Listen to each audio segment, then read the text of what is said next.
I couldn't really tell you anything I really remember about science throughout all of my grade school years. Like, I really couldn't tell you about anything except one fact, or one question my teacher would ask us all the time. What are the 3 things you need in order to survive?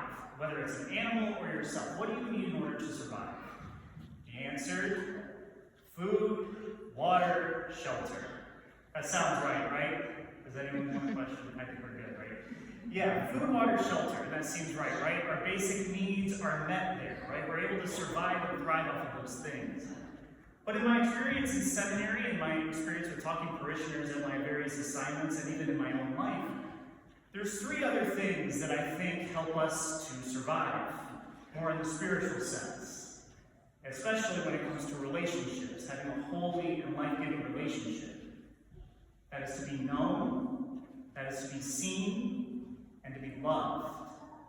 Now, I know that kind of sounds like I'm speaking right out of the Hallmark card, but I think there's a lot of truth to it. And more so in how we're supposed to participate in God's perfect love for us. And it's shown perfectly in those that we interact with, right? In the relationships that we have with everyone around us. Spouse, kids, grandkids, name it. We are called to have this beautiful relationship with each other that reflects God's love for us. And we see that most perfectly in our gospel today with Elizabeth and Mary. And what I want to talk about is see how those 3 necessary things for ourselves to be seen, known, and loved are shown between Elizabeth and Mary. So first, to be seen. We see in the gospel that John the Baptist in the womb of Elizabeth leaps for joy, knowing that Mary and Jesus are nearby. To which then Elizabeth races to go see Mary. And it's in just being present that there's this beautiful showing of a very holy relationship that Elizabeth is wanting to be present to Mary. And for ourselves, I think one of the best compliments we can give to someone when saying, oh, how are they, is showing that if you are in their presence, you are the only thing that matters to them in that conversation, right? Their entire world could be upside down. There could be so many things on their plate. But the interaction between you two, that's what matters right now. To be seen, to be recognized that the moment right now is important. And so Elizabeth, in this moment, is reflecting God's love for us, that in this very moment, the Eucharistic Lord is looking upon all of you, upon all of us, to recognize that this moment is for you, to be present to you, to your needs, to what is being discussed at this moment. And for those that we're in a relationship with, it can be something as serious as a one-on-one conversation, as casual as going to a Cavs game, or being at the coffee shop. But ultimately recognizing that in being seen, I am being completely acknowledged by another. So there's seen, love. The first words that come out of Elizabeth's mouth are blessed are you, known. The first words of Elizabeth are, blessed are you among women, and blessed is the fruit of your womb.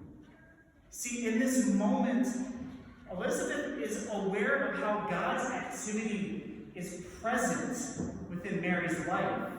That within everything going on in Mary's life, the very jarring experiences that are going on very recently, you have an angel say, hey, guess what? Your entire life is about to change.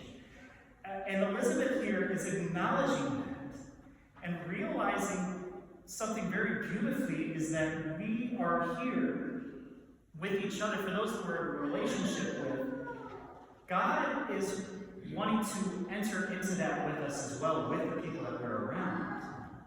That the people that we're around, that we know most personally, the ones that we share the deepest parts of our heart, they're there to guide us and be with us. To reflect God's love, to reflect God's knowing love for us. To reflect that even in those moments of our tragedies and our joys, there are people around us who know us, who see us, and reflect that you're not alone. That you're not alone. It's in reflecting, it's in being an ambassador of God's love in these holy relationships with the people that we're around that inspire us, that give us that passion to want to continue on, to know that we're not alone and we're accepted and where we are, and also, and possibly need to be challenged. When our friend or our close relative, they think that we're diverting to one side, it takes someone who truly knows us to then move us into a right direction and guide us. So seen, known, and loved. So at the end of our gospel, we have Elizabeth welcoming Mary into her home for a very long period of time.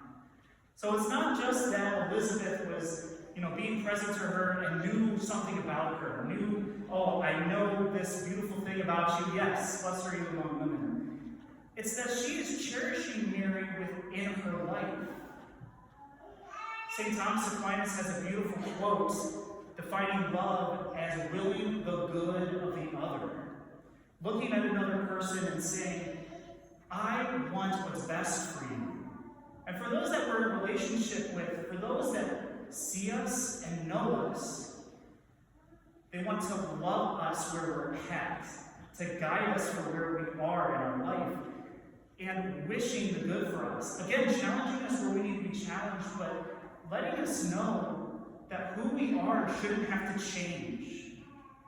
That we shouldn't have to qualify ourselves to feel like we need to fit in. But if we're around people that truly see us, know us, and love us, we can present ourselves to this person, to these people, just as we would present ourselves to the Lord, who truly loves, who truly guides.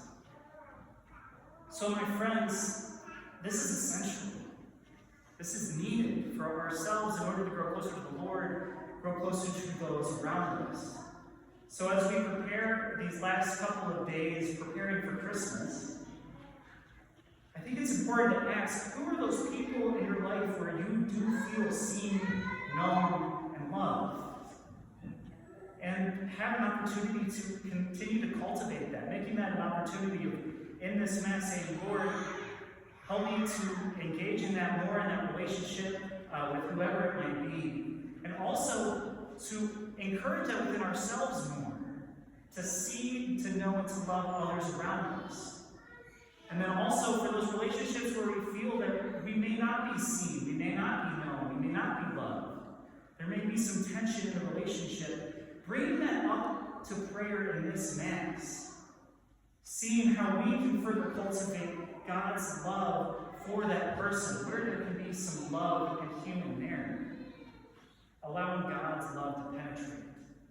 Because my friends, we are all meant to communicate the love of God present to us, so that we can all look at each other to say, blessed are you.